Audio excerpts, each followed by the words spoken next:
پیارے بچوں، ایک دفعہ کا ذکر ہے کسی ملک میں ایک سوداگر رہتا تھا۔ وہ بہت دیانتدار، محنتی اور شریف تھا۔ دوسروں کی عزت کرتا تھا اور لوگ بھی اس کی عزت کرتے تھے۔ معاشرے میں اسے عزت کا مقام حاصل تھا۔ ایک دفعہ سوداگر کو اپنے کاروبار کے سلسلے میں کسی دوسرے ملک جانا پڑا۔ اس کے پاس کافی مقدار میں سونا جمع تھا جسے وہ اکیلے گھر میں چھوڑ کر نہ جا سکتا تھا۔ وہ سونا لے کر اپنے دوست کے گھر چلا گیا اور اس سے کہا، اسے میں تمہارے پاس اپنی امانت کے طور پر رکھوا رہا ہوں۔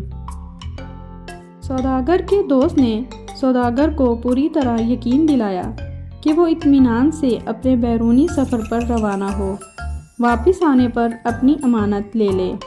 کچھ عرصے بعد سوداگر اپنا کام مکمل کر کے وطن واپس آ گیا۔ ایک دن وہ اپنے دوست کو ملنے گیا اور باتوں ہی باتوں میں سونے کا ذکر کیا۔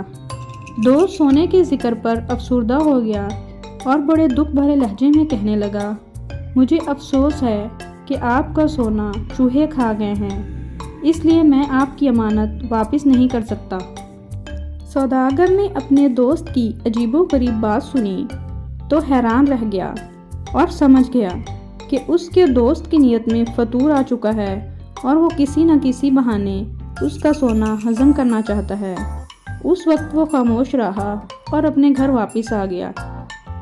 گھر آ کر سوداگر اپنے بددیانت دوست سے بدلہ لینے کے بارے میں سوچنے لگا۔ ایک دن سوداگر نے اپنے بددیانت دوست کو اپنے گھر پر دعوت کھانے کے لیے بلایا۔ سوداگر کا دوست کہنے لگا، میں ضرور دعوت پر آؤں گا۔ یہ کیسے ہو سکتا ہے کہ تم بلاؤ اور میں نہ آؤں؟ سوداگر کا بددیانت دوست جب کھانا کھا رہا تھا تو سوداگر چپکے سے وہاں سے اٹھا اور اس کے بچے کے پاس آ گیا جو سوداگر کے بچوں کے ساتھ کھیل رہا تھا۔ سوداگر نے اپنے دوست کے بچے سے کہا، چلو بیٹا آ جاؤ، ہم دونوں کھیلتے ہیں، اور سوداگر نے اس بچے کو جا کر چھپا دیا۔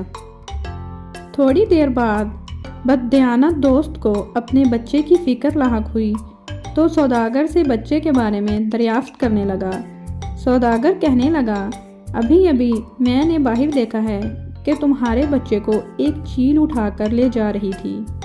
سوداگر کے بددیانت دوست نے حیرت سے پوچھا، کوئی چیل بچے کو کیسے اٹھا سکتی ہے؟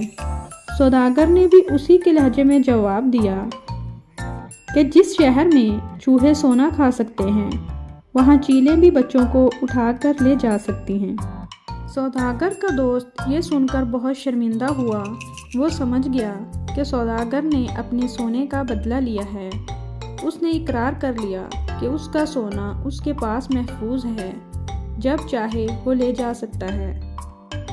سوداگر نے بھی اپنے دوست کا بچہ اسے واپس کر دیا اور آئندہ کے لیے دوسروں پر اعتماد کرنے میں محتاط ہو گیا۔